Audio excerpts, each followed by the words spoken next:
At the dawn of the 18th century, the German lands were fragmented into countless principalities, each with its own court, its own ruler, and its own way of displaying power and prestige.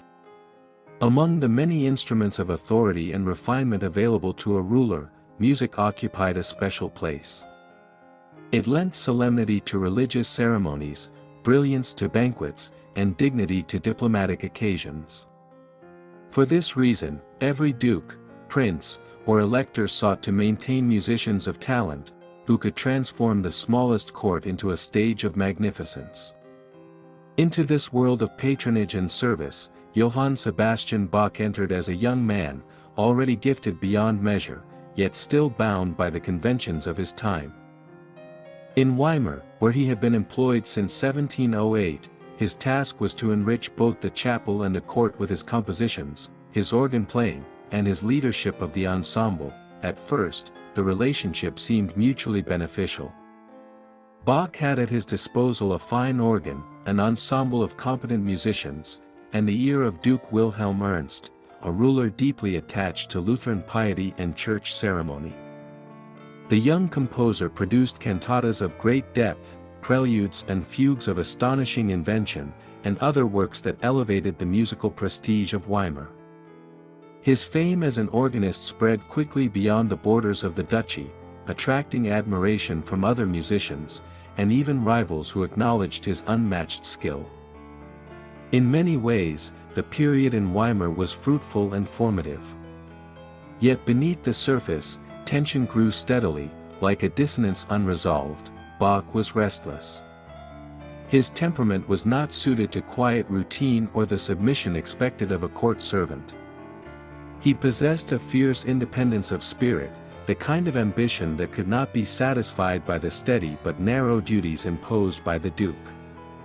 To Wilhelm Ernst, Bach was first and foremost a functionary, a valued one, but still a servant, expected to obey, to be grateful, and to remain at the disposal of his patron. The duke himself was not an easy master. Known for his rigidity, his cold austerity, and his insistence on discipline, Wilhelm Ernst embodied the stern qualities of a Lutheran prince who saw worldly pleasures as distractions from devotion and order. He could admire Bach's music, yet he would never grant the musician the autonomy he desired. By 1714, Bach had been promoted to the position of concertmeister, a recognition of his talents, but one that came with heightened expectations rather than genuine freedom. He was required to compose monthly cantatas for the chapel, a task that stimulated his creativity but also reinforced his sense of confinement. His imagination was already reaching for projects that transcended the religious sphere, toward instrumental and secular works of broader scope. The limits of Weimar weighed on him. And as he looked around, he saw other courts where music flourished in more open, more generous environments. The desire to move on began to take root in his mind. The decisive temptation appeared in the person of Prince Leopold of Anhalt-Köthen. Unlike Wilhelm Ernst, Leopold was young, cosmopolitan, and passionately devoted to music. He had studied in Geneva, had traveled widely, and cultivated refined tastes. He employed an ensemble of professional musicians and offered conditions that placed art above ceremony. For Bach, the prospect of entering such a court was dazzling. It promised not only better financial terms but, more importantly, artistic freedom. In Köthen he would not be confined to the endless rhythm of cantata writing for liturgical use. He could explore instrumental music, chamber works, and grand orchestral projects.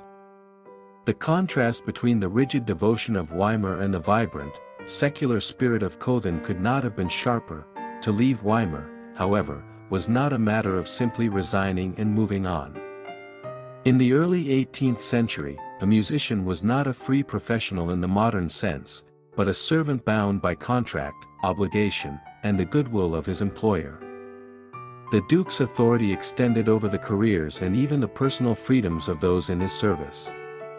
To ask for release was already a bold step, but to insist upon it against the will of one's patron was tantamount to rebellion.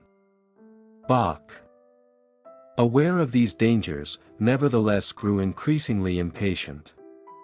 He felt that his future would be stifled if he remained any longer in the service of Wilhelm Ernst. His ambition, combined with the promise of Cöthen, pushed him toward a confrontation that could hardly be avoided. By 1717, the situation had reached a breaking point. Bach made his intentions clear: he wished to leave Weimar and accept the post in Cöthen. For the Duke, this was an insult, a betrayal of loyalty, and a challenge to his authority. In the strict hierarchy of the time, no servant, no matter how talented, could dictate the terms of his departure. The Duke's pride was wounded, his patience exhausted by what he saw as arrogance. To him, Bach's insistence was not the plea of a devoted musician seeking new horizons, but the stubbornness of a subject unwilling to obey. What might have been handled with negotiation or compromise instead escalated into a clash of wills between two strong and immovable characters. It is difficult to reconstruct Bach's thoughts during those tense months. He must have known that he was risking the wrath of a man who held his fate in his hands. Yet he was not one to shrink from conflict. His life was marked again and again by moments when he refused to bow to circumstances that insulted his dignity or stifled his creativity. His music itself bore witness to a spirit that reached beyond boundaries. Forever searching for balance between discipline and freedom, faith and imagination. For Bach, to remain at Weimar under constraint was unthinkable, even if the alternative meant punishment. Thus, in the autumn of 1717, the stage was set for a dramatic outcome. A composer whose work soared to the heavens was preparing to confront the earthly reality of authority and submission. The Duke, unwilling to yield, and the musician, unwilling to compromise, moved inexorably toward conflict. What followed would reveal both the harshness of early modern patronage and the indomitable spirit of Johann Sebastian Bach, a man for whom music was worth the risk of chains. The decision to leave Weimar was no longer a secret whispered in private. It had become an open declaration of intent that reverberated through the corridors of the ducal palace. Johann Sebastian Bach, by seeking to resign, had crossed a boundary that few dared to test. In the rigid world of court life, where power flowed downward from the sovereign with unchallenged authority, the very act of petitioning for release could be seen as insolence, and to persist after refusal was an unmistakable provocation. When Bach announced that he had received an offer from Prince Leopold of Anhalt-Cöthen and wished to accept it, he was effectively telling Duke Wilhelm Ernst that the confines of Weimar were no longer sufficient for his ambitions. To the Duke, a man of austere temperament and unbending pride, this was not only disappointing but humiliating. He had invested years in employing Bach, promoting him, and showcasing him as one of the jewels of his court. Now this jewel threatened to slip away, not because of neglect, but because of dissatisfaction that implied the Duke's patronage was inadequate.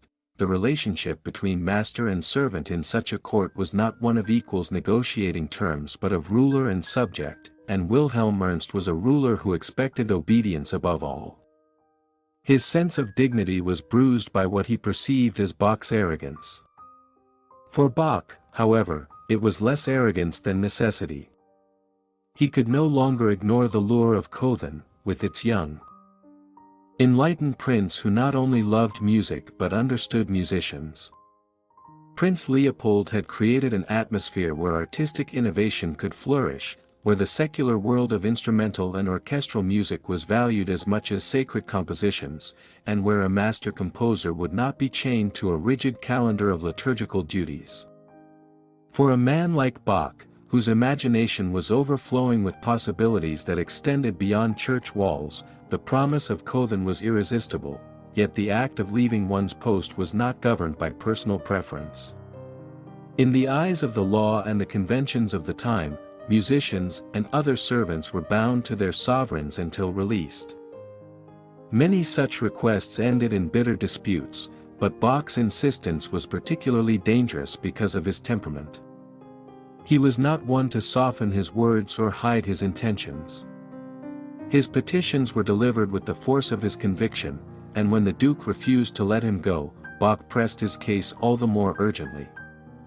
Each new plea only deepened the Duke's anger, turning what might have been a private disagreement into a full-blown act of defiance. The atmosphere in Weimar's court during those weeks must have been charged with tension. Colleagues and courtiers watched as one of the most brilliant musicians in Europe stood toe-to-toe with his master, unwilling to yield. Whispers circulated about Bach's stubbornness, his restless ambition, and the sheer audacity of challenging the authority of Wilhelm Ernst. To some, he appeared reckless, to others, heroic. The Duke, meanwhile, brooded over the insult. For him, allowing Bach to depart on his own terms would not only mean losing a valuable servant but also setting a dangerous precedent that others might follow. Authority, once questioned, had to be reasserted with unmistakable clarity. What might have been settled through diplomacy hardened into confrontation. By November of 1717, Bach had made it clear that he would not remain in Weimar willingly. The Duke, in turn, decided that such obstinacy could not go unpunished. Instead of granting release, he responded with the full weight of princely power. On the 6th of that month, Bach was arrested and taken into custody. The court musician who only days earlier had lifted hearts with his music was now led away under guard, his freedom stripped by the very hand that had once employed him. To be imprisoned for requesting resignation was not entirely unprecedented in the Germany of the time, but the spectacle of such a renowned artist being treated as a common offender must have shocked many who heard of it. It was a vivid reminder of how little autonomy even the greatest talents possessed when confronted with the will of their rulers. For Bach, this moment was the bitter fruit of his insistence, but also the inevitable result of his character. He was not a man who could compromise his dignity or abandon his ambitions for the sake of avoiding conflict. If imprisonment was the price of seeking freedom, then he was willing to pay it. His clash with Wilhelm Ernst was not merely the story of a contract dispute but a symbol of the deeper tension between creative genius and rigid authority, between the soaring flight of art and the heavy hand of power. As the prison doors closed behind him, the message was clear: no matter how heavenly his music, in Weimar Johann Sebastian Bach was still a subject, bound by chains both literal and metaphorical. The prison in which Johann Sebastian Bach found himself confined was hardly a place for contemplation or artistic inspiration. Its stone walls were cold and unyielding, the air heavy with the mingled sense of damp, sweat, and fear. For a man whose life was devoted to beauty, harmony, and the precise order of music, the environment must have been particularly jarring. Yet even in this grim setting, Bach's spirit remained unbroken, his mind alive with thoughts of composition, freedom, and the future that awaited him beyond the walls. He was surrounded by the harsh reality of authority exercised without mercy, a reminder that even the most exalted talents could be reduced to the status of a common prisoner when they dared to challenge a sovereign's will. The months, weeks, and days in the Duke's custody were marked not only by physical confinement but by the psychological strain of knowing that his livelihood, reputation, and future hung precariously on the whims of another. Those around him, guards, attendants, and court officials, must have noticed a quiet defiance in his demeanor. Bach was not a man to yield easily. He accepted the situation with stoicism, yet the very act of being imprisoned for asking what seemed a reasonable request struck at the core of his dignity. Each day passed with the slow, heavy rhythm of captivity, punctuated perhaps by the occasional visit of courtiers or petitions to the Duke, yet nothing could immediately alter his circumstances. In the solitude of his cell, Bach would have been forced to confront not only the anger of Wilhelm Ernst but also the uncertainties of his career. The knowledge that he could not leave until released, that his ambitions were suspended and his talents temporarily constrained, weighed heavily upon him, yet even in confinement, Bach's mind could not be idle. He was a man whose life was intertwined with music to its very marrow, whose compositions were born from the constant interplay of intellect, emotion, and disciplined craft. The silence of the prison may have been oppressive, but it was also a space in which he could reflect on his works, plan for the future, and perhaps rehearse in his imagination the pieces that would one day flow freely from his pen and fingers. The very contrast between the chains around his body and the liberty of his mind must have been striking, a testament to the resilience of genius in the face of authority. Every moment spent behind bars reinforced the value of the freedom he sought, the prize for which he had dared to defy the Duke. Word of Bach's imprisonment quickly spread beyond the walls of Weimar. Among musicians, patrons, and admirers, there must have been shock, disbelief, and indignation. How could one of the greatest composers of the age be treated in such a manner simply for requesting a transfer to a more suitable position? Yet the story also circulated as a cautionary tale about the limits of power, obedience, and ambition.